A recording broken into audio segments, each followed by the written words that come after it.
Good afternoon, and thank you, board, for giving us your time today. As you know, we've been conducting an assessment of the Trager Institute of Optimal Aging Clinic. We appreciate you giving us the opportunity to conduct this assessment, and we have learned a great deal about the Trager Institute. You asked us to return to present our assessment of the Optimal Aging Clinic to the board with a change plan that includes our rationale for these recommendations and basic steps to move forward with this plan. We've identified the need to increase cultural competency and diversity within the organization. So first, we will start with introductions of our team, and then we will get into the items listed on the agenda that outline why we selected cultural competency and diversity as the concern and how we recommend it to be addressed. Here today to present you with this information is myself, Sarah Wasser, and my colleagues, Elizabeth Schmidt, Samantha Carter, and Marquita Marks.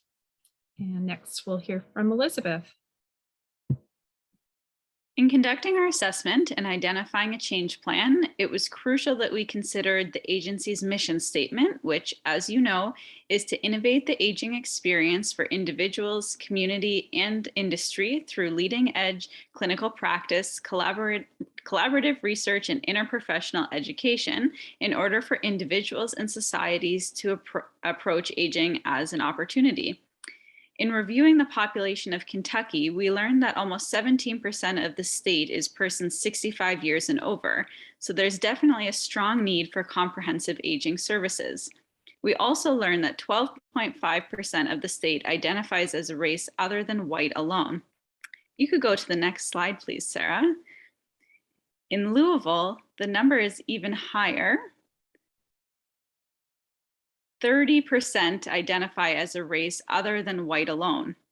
So if 30% of the population being served by this organization is a race other than white alone, it is of great importance that their unique needs and experiences are being met and considered. Another huge reason we selected this problem is based on the results of the continuum on becoming an anti-racist multicultural institution assessment tool. This tool was filled out and discussed with a senior staff member at the Trager Institute. The agency scored in the identifying change category, which translates to an anti-racist institution.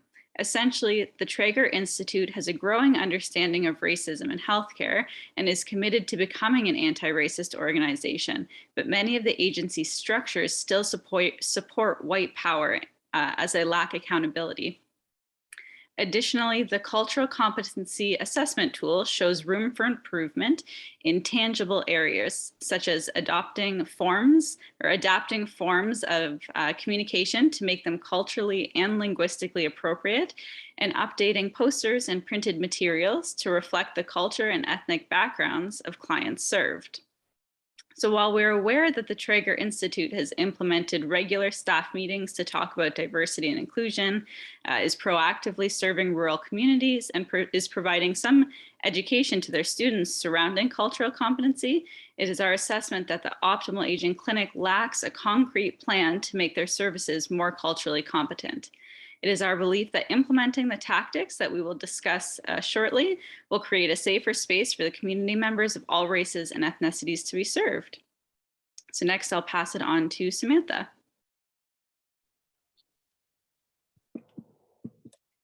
All right. We believe one factor that has allowed the Trager Institute to continue operating with only moderate cultural competency and very little diversity is the lack of formal action plan to hold the agency responsible.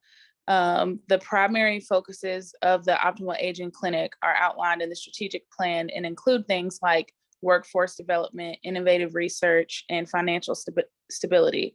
Before any organization can address racism, they must first name it, and this has not currently been done.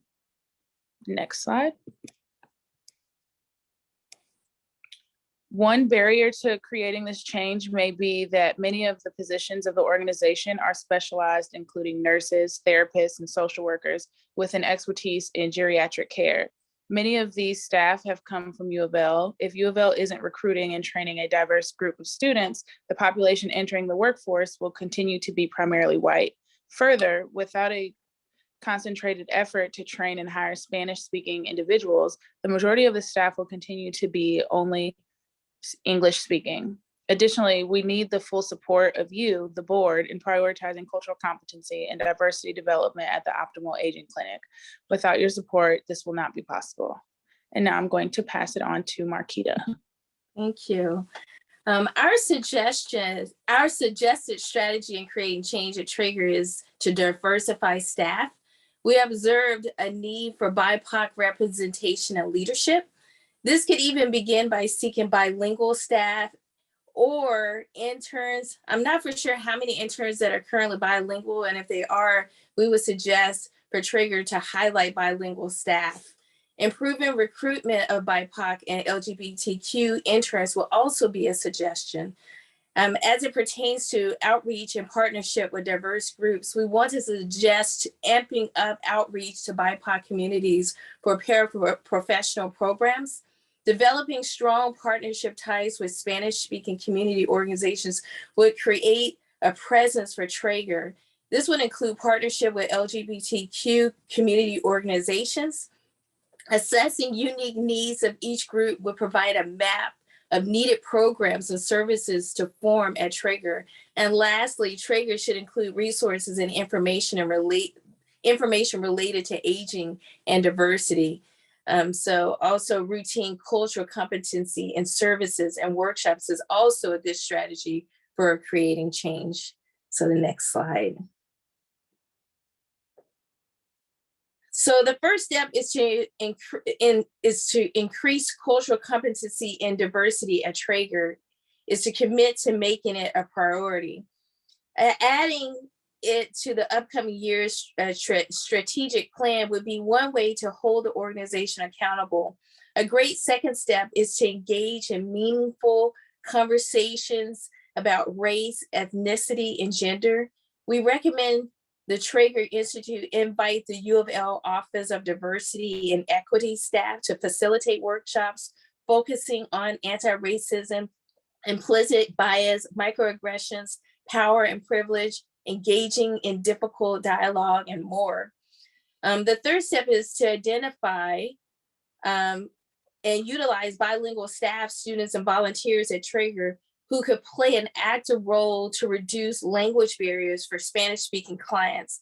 Offering internships positions for this purpose is another way to expand this. The fourth step is to promote diversity and inclusion within existing programs at Trager. For example, utilizing the paraprofessional program to promote opportunities and build relationships with BIPOC and LGBTQ+. Doing so would help build connections with the community, offer educational and occupational opportunities for BIPOC populations, and diversify the staff. And then lastly, we recommend the board continue to represent diverse populations by exercising your voice, power, and expertise to advocate BIPOC and LGBTQ+ faculty, staff, students, and community members of U of L, advocating to increase resources, services, and fostering a more inclusive culture at U of L will help promote systemic change within the institution and Trager Institute. And Sarah.